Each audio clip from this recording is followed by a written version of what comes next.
and students, today we are going to study about the unit number next, that is unit number 3.2, note making. And in the last period we have completed page number 40 up to the page number 148, and today we are going to discuss about page number 149. But before going to start page number 159, this is a passage that you are facing in the exam, and by using this passage you have to complete the tree diagram. Word underline tree diagram by reading the passage. Dear friends, in the last period we have completed which three things are important while making note or note making. Table, firstly points, sub point, relevant points. Then how question asked to you, you have given the passage, and by using the passage you have to complete the points and gaps in the points. Then next type, you have given the passage, and by using this passage you have to complete the tree diagram. And third point, by using the passage you have to complete the charts or table. There are gaps in the table and you have to complete the table. Fourth point, by using the passage you have to complete the map or graph or chart by using the passage. But before going to start this example, by using the passage you have to complete the tree diagram. But before going to start this passage and example, you have to see some of the useful points while we are going to make a note or note making. मराठीत मी तुम्हाला सांगतो थोड्या ह्याच्यामध्ये की note making हा easy question आहे. यामध्ये तुम्हाला एक 4-5 प्रकारे प्रश्न विचारले जातात आणि आउट ऑफ मार्क्स मिळतात. तर पहिला की पॅसेजच्या माध्यमातून पॉईंट्स दिले जातात आणि ते पॉईंट्स काय इम्पॉर्टंट पॉईंट दिले आहेत, बाकीचे सब पॉईंट गाळलेल्या जागा किंवा गॅप ठेवलेले आहेत आणि पॅसेजमध्ये ते असतात, म्हणजे मुख्य प्रकार, उपप्रकार वगैरे. तर ते 3 मार्कासाठी तुम्हाला 6 पॉईंट्स भरायचे असतात. पॅसेजमध्ये सगळी माहिती आहे, ते आउट ऑफ मार्क्स मिळतात. हा एक प्रकार. दुसरा प्रकार, पॅसेजवरून तुम्हाला ट्री डायग्रॅम कंप्लीट करायचं. मग ट्री डायग्रॅममध्ये मी लास्ट पिरियडला सांगितलं की तुम्हाला मोस्ट इम्पॉर्टंट, लेस इम्पॉर्टंट, लिस्ट इम्पॉर्टंट असं त्याची अरेंजमेंट असते. पॅसेज वाचायचं आणि ते ट्री डायग्रॅममध्ये काय भाग दिले असतात आणि तुम्हाला कंप्लीट करायचे असतात राहिलेल्या ट्री डायग्रॅम. तिथेही तुम्हाला आउट ऑफ मार्क मिळतात. त्यानंतर तुम्हाला टेबल येतं. By reading the passage complete the following table, अशा प्रकारे 3 मार्काला येतं. तर पॅसेजमध्ये टेबलमधली सगळी माहिती असते. काही माहिती भरून दिलेली असते आणि काही माहिती पॅसेजमध्ये बघून तुम्ही टेबलमधले मुख्य प्रकार, उपप्रकार वगैरे दिले आहेत. आता मुख्य प्रकार दिले तर उपप्रकार एक दिला आणि दुसरा गॅप ठेवला आहे. तुम्ही पॅसेजमध्ये दुसरा बघायचा आणि लिहायचा. अशा प्रकारे टेबल पूर्ण करायचे. 6 गॅप ठेवले असतात. 6 साठी हाफ मार्क्स टू इच, म्हणजेच 3 मार्क याप्रमाणे तुम्हाला त्याचे आउट ऑफ मार्क्स पडतात. याच्याशिवाय अजून याच्यावर काय काय येऊ शकतं, तर पॅसेजवरून तुम्हाला एखादा पाय चार्ट दिला जातो. आपण पाय चार्ट म्हणा किंवा पी चार्ट म्हणा. तर त्या पॅसेजवरून पी चार्ट कंप्लीट करायला सांगितला जातो. तर काही वेळेला पी चार्ट दिलेला असतो, त्याच्यानं राईट अ पॅरेग्राफ म्हणतात. पण आता इथं नोट मेकिंगला पॅरेग्राफ नाही, तुम्हाला पी चार्ट कंप्लीट करायला सांगतील. काही वेळेला ग्राफ दिला जाईल. तर ग्राफ तुम्हाला पॅसेजमध्ये सगळी माहिती असते. By using this passage you have to complete the graph. Graph दिला असेल पेपरमध्ये तुम्हाला, तो ग्राफ कंप्लीट करायचा. म्हणजे पॅसेज दिलेला असेल आणि ग्राफ काढायचा. किंवा काही वेळेला तुम्हाला मॅप दिला असेल, इंडिया मॅप असेल, वर्ल्ड मॅप असेल, आणि त्याविषयी पॅसेजमध्ये माहिती असेल, तर त्या पॅसेजच्या आधारे ते मॅप कंप्लीट करायचा. तर अशा प्रकारे सो इझी असतं. तर आता ते कंप्लीट करताना तुम्ही जे पेज नंबर तुम्ही स्क्रीनवर बघत आहात, यामध्ये मी तुम्हाला काही महत्त्वाचे पॉईंट्स की आपल्याला हे नोट मेकिंग करताना काय काय काय कमी करता येतं आणि कसे पॉईंट्स काढता येतात किंवा कशी ट्री डायग्रॅम करता येते किंवा ट्री डायग्रॅमला कोणती सांकेतिक चिन्ह वापरतात, पॉईंट्स वापरताना कोणती सांकेतिक चिन्ह वापरतात, भाषा लँग्वेज वापरण्याशिवाय नॉन व्हर्बल सायन्स म्हणतो आपण त्याला, सायन्स म्हणजे चिन्ह कोणते वापरता येतील.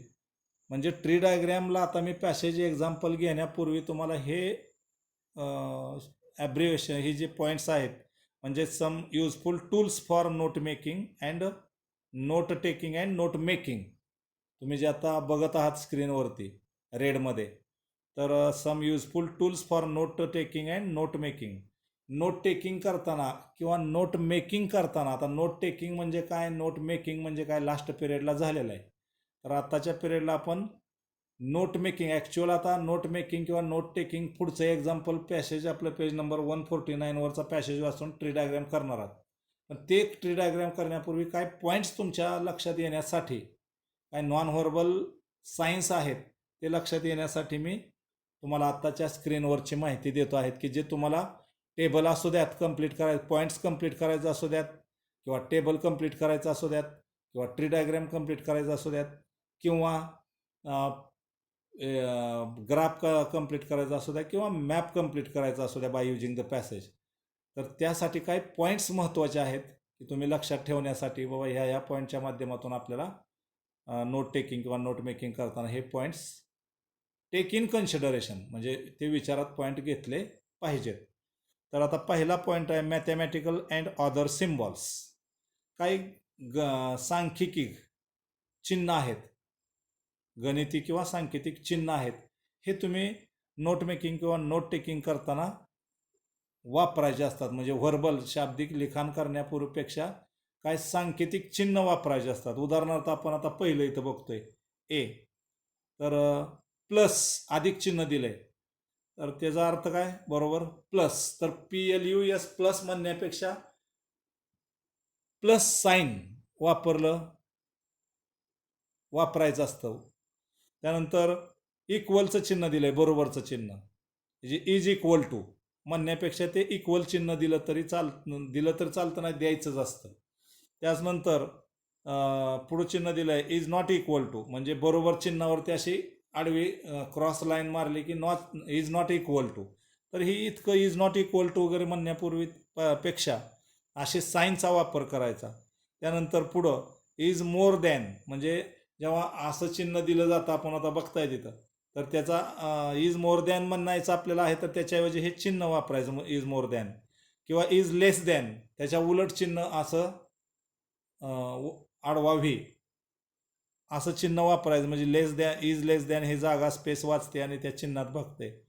किंवा देअर फोर किंवा सो, डबल आपण वरती एक टीममध्ये येतो आणि खाली दोन टीममध्ये येतो, त्याचा अर्थ देअर फोर म्हणून किंवा सो अर्थ होतो. तर ते देअर फोर किंवा सो म्हणण्याऐवजी ते चिन्ह द्यायचं असतं. किंवा वर दोन चिन्ह डॉट आहेत आणि खाली एक डॉट आहे, त्याचा अर्थ बिकॉज. किंवा आपण काही आपला ईमेल वगैरे सांगताना @gmail.com काय म्हणतो आपण, ऐवजी @चं चिन्ह तिथं बघा दिलंय, तेवढ्या चिन्हावर बघता असं चिन्ह वापरायचं नोट मेकिंग नोट टेकिंग करताना. किंवा आपण अँड शब्द वापरतो, त्याच्याऐवजी आता इथं शॉर्टमध्ये अँड कसा दिला हे चिन्ह वापरायचं. किंवा फुली दिली तिथं ॲन इम्पॉर्टंट पॉईंट म्हणून, त्यासाठी आपण फुली मारतो ते पॉईंट मारायचं तसं. किंवा some word the same word as above म्हणायचं असेल तर आपण असे डबल डॉट देतो खाली, म्हणजे एखादा शब्द पुन्हा it is expression for great, it is expression for ना, तर इट इज एक्सप्रेशनसाठी डबल डॉट म्हणजे आपण सेमी वर्डसाठी ते चिन्ह देतो. त्यानंतर आता 2 नंबरचा पॉईंट आहे, 2 नंबरचा ॲरोज म्हणजे बाण, उभे बाण, उभा बाण किंवा खाली तोंड करून बाण किंवा आडवा बाण किंवा लेफ्टला बाण दिलाय, राईटला दिलाय. आपण रस्त्यावरती सुद्धा असे काही सांकेतिक चिन्ह वगैरे बघतो, अभ्यासतो, तर त्या ॲरोज विषयी बघा. Arrows are also useful symbols. तर हे ट्री डायग्रॅम टेबल किंवा पॉईंट काढताना हे ॲरोज सुद्धा वापरतात. उदाहरणार्थ आता पहिला बाण दिलाय, त्याचा अर्थ काय, वरती बाण केलेला आहे, तर an increase oblique a rise, वाढ होत असेल तर वर बाण द्यायचा. किंवा खाली बाण दिलाय तर त्याचा अर्थ डिक्रीज किंवा अ फॉल, उतरत्या खालच्या बाजूनं बाणास तोंड केलं तर त्याचा अर्थ ते चिन्ह वापरायचं. किंवा आडवा बाण केला आहे तर त्याचा अर्थ आहे कॉजेस किंवा रिझल्ट, त्याचा परिणाम दाखवलेला असतो. किंवा तोच बाण उलटा दिला आहे लेफ्ट साईडला तर इज कॉज्ड बाय किंवा इज रिझल्ट ऑफ त्याचा अर्थ होतो. त्यानंतर थर्ड पॉईंट आता त्याच पेजवरती आपण बघत आहात. ॲब्रिवेशन्स म्हणजे काय, संक्षिप्त रूप. Some are given below, students may find out more. तर पी आपण एखादं पेज टर्न ओव्हर म्हणतो किंवा टर्न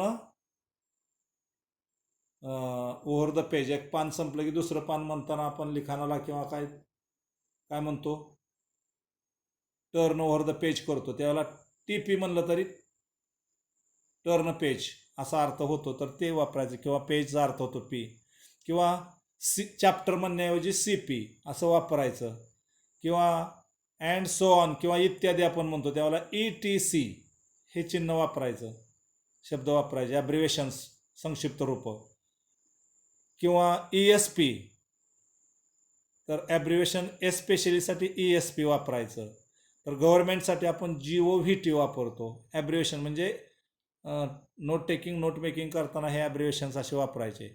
किंवा डिपार्टमेंट म्हणताना DEPT म्हणजेच अर्थ डिपार्टमेंट, अर्थ सगळे आपल्याला ते मान्य आहे असे चिन्ह वापरायचे ॲब्रिवेशन्स वगैरे. तर ओमिटिंग वर्ड्स, आता ते ओमिटिंग वर्ड्समध्ये बघा काय काय ओमिट करता येईल. ABCD पर्यंत असं बघूया आपण आता. तर ओमिटिंग वर्ड्स म्हणजे काही शब्द वगळायचे असतात. उदाहरणार्थ there are content words and grammar words in sentence. काय वाक्यामध्ये काही महत्त्वाचे शब्द असतात तर काय ग्रामर शब्द असतात. While note making and note taking you can omit the grammar words. म्हणजे तुम्ही इथं हे लक्षात ठेवायचे की नोट मेकिंग किंवा नोट टेकिंग करताना आपण जे is, are, was, where, an, the वगैरे हे आर्टिकल, प्रिपोजिशन, ग्रामॅटिकल वर्ड्स वापरतो. नोट मेकिंग किंवा नोट टेकिंग करताना हे ग्रामॅटिकल वर्ड्स ओमिट करायचे आणि फक्त कंटेंट वर्ड म्हणजे इम्पॉर्टंट वर्ड्सचाच वापर करायचा. फॉर एक्झाम्पल तिथं दिलं आहे बघा, it is useful to be able to take notes from text books quickly. तर आता it is useful to be able to take notes from text book quickly. तर ह्यातलं ग्रामर वगैरे सगळं ओमिट करून कसं म्हणता येईल, understand the words are content words म्हणजे ह्यातले महत्त्वाचे शब्द कोणते आहेत समजून घ्या. Your notes will be like this. आणि मग त्यानंतर काय होईल तुमचं, युजफुल अंडरलाईन वर्ड करायला आहे. आणि त्याच्या पुढं काय मग महत्त्वाचे कंटेंट शब्द कुठले, तर take notes dash text books in bracket quickly. तर हे इतकं वाक्य म्हणण्यापेक्षा आपण काही शब्द वगळून ग्रामर वगैरे वगळून अशी वाक्य करायचे असतात. वाक्य म्हणण्यापेक्षा नोट मेकिंग किंवा नोट टेकिंग करायचे असते. तर आता बी बघा, किंवा note effective use of punctuation marks here. तर पंक्च्युएशन मार्क्स वगैरे जे आहेत ग्रामरचे ते ओमिट केलेले आहेत, म्हणजेच ओमिट अर्थ डिलीट, वगळलेले आहेत. बी आर्टिकल्स कॅन बी ओमिटेड. आत्ताच मी बोलताना तुम्हाला बोललो काय की नोट टेकिंग किंवा नोट मेकिंग करताना आपण जे ग्रामॅटिकल रूल्स रेग्युलेशन्स पाळतो ना, एन, द किंवा पंक्च्युएशन मार्क्स काय असेल तर ते ओमिट करायचे आर्टिकल्स एन, द वगैरे. उदाहरण बघा तिथं, द कोविड-19 पॅन्डेमिक. जो पॅन्डेमिक काय तर साथीचा रोग. आता जो आपला हा कोविड-19 आहे तो कसला रोग आहे, साथीचा रोग आहे पॅन्डेमिक म्हणजे. कॉजेस कशामुळे होतो, a great threat to the world. म्हणजे हा जो कोविड-19 जो साथीचा रोग आहे तर तो great threat to the world, जगाला एक ग्रेट थ्रीट आहे, धमकीच आहे अशा अर्थीने. हे आपल्याला माहिती आहे चायनानं हे काम केलेलं आहे, आपल्यासाठी अडचणीचं आणलेलं आहे. तर तेच आपल्याला नोट मेकिंगमध्ये कसं म्हणता येईल. तर बघा तुमची नोट काय होईल, कोविड-19 पॅन्डेमिक, पुढं ॲरो दिला असा करून, आणि great threat to the world. म्हणजे हे एवढं वाक्य म्हणण्यापेक्षा कोविड-19 पॅन्डेमिक काय आहे, great threat to the, threat म्हणजे धमकी किंवा अडचण, असा प्रॉब्लेम म्हणा आपल्या भाषेत, अडथळा आहे जगासाठी. तर एवढं पूर्ण वाक्य वापरण्यापेक्षा हे नोट टेकिंग नोट मेकिंग करताना हेच वाक्य कसं घेतलं, द कोविड-19 pandemic causes a great threat to the world. हे एवढं वापरण्यापेक्षा काय घेतलं त्यातलं कोविड-19 पॅन्डेमिक, म्हणजे कोविड-19 हा साथीचा रोग आहे आणि great threat to the world, जगाच्यासाठी एक एक प्रॉब्लेम आहे, समस्या आहे, अडचण आहे किंवा धमकी आहे असं म्हणा. तर अशा पद्धतीने नोट टेकिंग किंवा नोट मेकिंग साठी त्याचा वापर करायचा. आता नंबर नेक्स्ट बघा आपल्याला इथं see, most forms of the words be. तर बी वगैरे जे आहेत, म्हणजेच बी, बीइंग, बिन किंवा am, is, are, was, were, हे जे बीची रूप आहेत ते आपल्याला कशी वापरायची, काय त्याची, किंवा घ्यायची का नाही घ्यायची, हे सुद्धा आपल्याला यातनं ओमिट करायचे असतात, घ्यायचे नसतात. तर बघूया आपण आता ते. Most forms of verbs be. The act was paused on the 15th January 2020. आता हेच वाक्य आपण नोट टेकिंग नोट मेकिंगमध्ये काय म्हणाईल, ॲक्ट पासड आणि मग 15th जानेवारी म्हणजेच 15/1/2020, म्हणजे एवढं वाक्य म्हणण्यापेक्षा नोट टेकिंग नोट मेकिंगमध्ये शॉर्टमध्ये हे असं करण्यानं काय फायदा होतो, तर आपल्याला शॉर्टमध्ये लक्षात ठेवायला सोपं होतं. तर या पद्धतीनं आपल्याला तेच वाक्य, the act was passed on 15 January 2020, तर तेच वाक्य आपल्याला काय होईल, तुमची नोट काय होईल, ॲक्ट पास्ड कॉमा आणि डेट टाकायचे 15 जानेवारी म्हणजे पहिला महिना आणि 2020. किंवा डी, आर्टिकलचा हा जो भाग आहे ओमिशन वगैरे आपण करतोय त्यामध्ये पुढं आणखी काय ओमिट करायचं आहे. तर मी आतापर्यंत तुम्हाला सांगितलं काय काय ओमिट करायचं. तर ग्रामॅटिकल वर्ड्समध्ये वाक्य दाखवलं तुम्हाला, कंटेंट वर्ड फक्त घ्यायचं. त्यानंतर बी काय घेतलं, तर आर्टिकल्स ए अँड द कसं ओमिट करता येतं ते उदाहरण दिलं आपल्याला. त्यानंतर थर्ड काय, बी म्हणजेच टू बीची रूप वगैरे कसं ते ओमिट केलं आपण किंवा डिलीट केलं. आणि ॲक्ट पासड 15/01/2020 या पद्धतीनं. अजून काय आपल्याला ओमिट करता येते while taking the notes or note taking और नोट मेकिंग करताना. प्रनाऊन्स. तर प्रनाऊन्स जे आहेत, नाऊन म्हणतो आपण नाम, आणि प्रनाऊन म्हणजे काय, सर्वनाम, ते सुद्धा in the most cases can be omitted. बऱ्याचशा ठिकाणी आपल्याला ते ओमिट करता येतात. उदाहरणार्थ बघा, for example, we pollute water by dumping waste. तीच आपल्याला नोट कशी करता येईल आपली, पोल्यूट वॉटर आणि रिव्हर्स बाण दिलाय, म्हणजे इकडं रिव्हर्स बाणाचा अर्थ सांगितला मी, कॉज्ड बाय किंवा रिझल्ट ऑफ.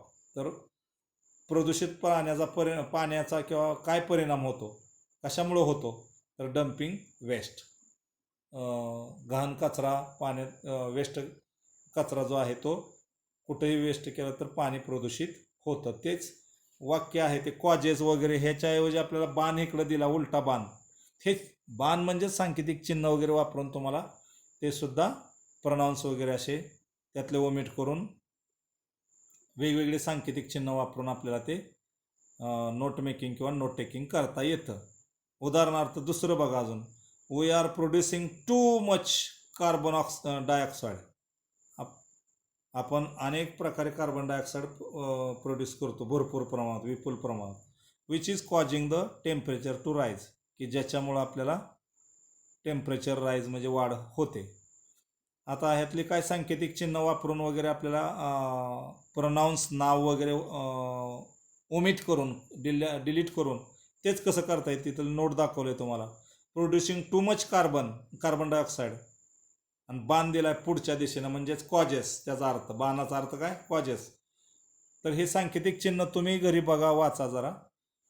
तर काय करतं कॉजेस, टेम्परेचर, आणि पुन्हा टेम्परेचर नंतर वर बाण दिलाय बघा.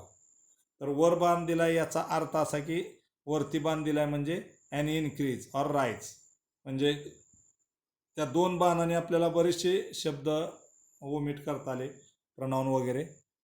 त्यानंतर स्टाईल्स ऑफ नोट मेकिंग. तर नोट मेकिंगच्या वेगवेगळ्या स्टाईल्स कोणत्या आहेत, तर मी सांगितलं तुम्हाला, टेबल आहे, पायचार्ट आहे, ग्राफ आहे किंवा ट्री डायग्रॅम आहे. या माध्यमातून आपल्याला पायचार्ट किंवा तयार करता किंवा नोट मेकिंग नोट टेकिंग करायला येतं. तर आजच्या तासाला आपण काय काय बघितलं, तर महत्त्वाचं की ट्री डायग्रॅम किंवा नोट मेकिंग नोट टेकिंग करताना म्हणू आपण. नोट मेकिंग नोट टेकिंग करताना, नोट टेकिंग म्हणजे काय सांगितलं, पॉईंट्स काढायचे आणि लिहायचे वगैरे, किंवा नोट मेकिंग म्हणजेच काय तर points, table, tree diagram, graph, chart, map हे करत असताना आपण कोणकोणती शाब्दिक रचना वापरण्यापूर्वीपेक्षा सांकेतिक किंवा चिन्हांकित काय चिन्ह आपण कसे वापरू शकतो, तर त्यासाठी आपण युजफुल टूल्स म्हणजे साधनं आपण म्हणतोय की हे साधनं नोट मेकिंग आणि नोट टेकिंग करताना कसे आपल्याला उपयोगी पडतात आणि ते साधनं कोणती याविषयी आजचं आपण लेक्चर बघितलं. की प्लस म्हणण्यापेक्षा प्लस चिन्ह द्या, इज इक्वल टू म्हणण्यापेक्षा बरोबरचं चिन्ह द्या, इज नॉट इक्वल टू म्हणण्यापेक्षा बरोबरचं चिन्हावर क्रॉस लाईन मारली की इज इक्वल टू असा अर्थ होतो, किंवा इज मोर दॅन म्हणण्यापेक्षा ते सांकेतिक चिन्ह टाका, किंवा इज लेस दॅन म्हणताना सांकेतिक चिन्ह तिथे दिले ते टाका, किंवा देअरफोर किंवा सो म्हणण्यापेक्षा म्हणूनचा अर्थ ते चिन्ह टाका, बिकॉज कारण म्हणताना ते काय चिन्ह दिले ते चिन्ह लक्षात ठेवा. अशी चिन्ह वापरायची. किंवा at the rate of Gmail आपण म्हणतो त्यावेळेला ॲट द रेटचं फक्त चिन्ह टाकलं की तुमची नोट टेकिंग नोट मेकिंग करताना स्पेस, टाईम, एनर्जी वाचेल. अँड म्हणताना AND म्हणण्यापेक्षा ते अँड सांकेतिक लिहा. आणि इम्पॉर्टंट पॉईंट म्हणताना आपण फुली मारून इम्पॉर्टंट पॉईंट करतो. किंवा the same word as above म्हणताना आपण डबल डॉटचे चिन्ह असे उभी देतो. तर हे सांकेतिक चिन्ह लक्षात ठेवा. किंवा काही ॲरोज, बाण जे आहेत, उभा बाण दिला त्याचा अर्थ काय, तर ॲन इन्क्रीज ऑर राईज, वाढ. किंवा खाली बाणाचं टोक दिलं तर त्याचा अर्थ काय, डिक्रीज किंवा फॉल, कमी होणे किंवा उतरणे. तर आडवा बाणचा अर्थ काय, कॉज, रिझल्ट, परिणाम त्याचा. तर आडवाच बाण पण त्याचा उलट टोक जर केला लेफ्ट साईडला तर इज कॉज्ड बाय किंवा इज रिझल्ट ऑफ, म्हणजे त्याचा त्यामुळं घडलं किंवा चा परिणाम झाला असा अर्थ होतो. तर थर्ड आपण बघितलं ॲब्रिवेशन्स, की जे आता तुम्ही बघता आहात, म्हणजे काही संक्षिप्त रूप वापरून आपल्याला नोट टेकिंग नोट मेकिंग करता येते. P for page example, CH for chapter, ETC for and so on इत्यादी म्हणताना आपण ETC वापरतो. एस्पेशली म्हणण्याऐवजी सांकेतिक चिन्ह ESP वापरतो. गव्हर्नमेंट म्हणण्यापूर्वी आपण नोट टेकिंग नोट मेकिंग करताना GOVT वापरतो, वापरायचं हे. डिपार्टमेंट म्हणण्यापेक्षा DEPT हे नोट टेकिंग नोट मेकिंग करताना करायचं आहे. नोट मेकिंग नोट टेकिंग करताना मोस्ट इम्पॉर्टंट तुम्हाला ओमिटिंग द वर्ड्स, शब्द वगळा येतात. मग त्यामध्ये ए मध्ये आपण कंटेंट वर्ड ठेवून ग्रॅमॅटिकल वर्ड डिलीट मारायचे आहेत आणि नोट टेकिंग करायचे, नोट मेकिंग करायचे. किंवा आर्टिकल, प्रिपोजिशन, ग्रामर जे आहे त्यातला आर्टिकल्स वगैरे आपल्याला ओमिट करून बी मध्ये कसं करता येतं त्याचं एक्झाम्पल आपण बघितलं. किंवा व्हर्ब्स आपण बीइंग, बीन किंवा एम इज, आर, वाज, वेअर हे डिलीट कसं करू शकतो त्याचं एक्झाम्पल आपण तिथं बघितलं आहे. त्यानंतर प्रनाऊन्स, नाम किंवा सर्वनाम आपण कसं ओमिट करू शकतो, डिलीट करू शकतो नोट टेकिंग नोट मेकिंग करताना, हेही आज आपण बघितलं आहे. 2 उदाहरणं त्याची बघितलेली आहेत. तर यामध्ये तुम्हाला हे सगळं आता नोट मेकिंग किंवा नोट टेकिंग पुढच्या तासाला आपण पेज नंबर 149 बघण्यापूर्वी हे सगळं तुम्ही जे युजफुल टूल्स आहेत फॉर नोट मेकिंग नोट टेकिंगला हे तुम्ही लक्षात घ्या. म्हणजे नोट टेकिंग नोट मेकिंग करताना तुम्हाला कदाचित माहीत पण नसेल उभ्या बाणाचा अर्थ काय, आडव्या खालच्या बाजूनं बाण केला तर त्याचा अर्थ काय, राईट दिशेला साईडला जर बाणाचं टोक केलं तर काय अर्थ होतो, लेफ्टला केला तर काय अर्थ होतो, हे सगळं तुम्ही आता लक्षात घ्यायचं. आणि हे सगळं लक्षात घेऊन पुढच्या तासाला आपण एक एक्झाम्पल बघणार आहोत. पेज नंबर 149चं पॅसेज वाचणार आहे आणि त्याच्यावरून ट्री डायग्रॅम करताना कशी आपल्याला हे सगळं आता दिलेली टूल्स आहेत, टूल्स म्हणजे साधनं, जे तुम्ही आता लक्षात ठेवायचे आहेत. आणि ते पुढच्या तासाला आपण by using these tools we are going to read the passage and by reading the passage we are going to make a tree diagram on page number 150 for the next period. So today we have completed some of the tools which are useful for note making and note taking. आणि हे आपल्याला लक्षात घेणं का गरजेचं होतं, तर पुढं आपण नुसतं एक्झाम्पल घ्यायचं व पॅसेज घ्यायचं आणि तुम्हाला एक्झाम्पल देऊन पटवून देण्यापेक्षा हे आपल्याला टूल्स कोणते कोणते उपयोगी आहेत नोट मेकिंग नोट टेकिंग करताना हे बघणं गरजेचे होते. म्हणून मी तुम्हाला आज टूल्स म्हणजेच साधनं नोट मेकिंग नोट टेकिंग करताना जे काय तुम्हाला आज घेतले त्याविषयीचं मी लेक्चर दिलेलं आहे. हे वाचा तुम्ही पण पॅसेजमधलं जे आता मी तुम्हाला स्क्रीनवर दिसतंय ते. आणि त्यानंतरच आपल्याला पुढचं example by using these tools we are going to make note making continue the note making and note taking for the next period. Till then, thank you. Okay.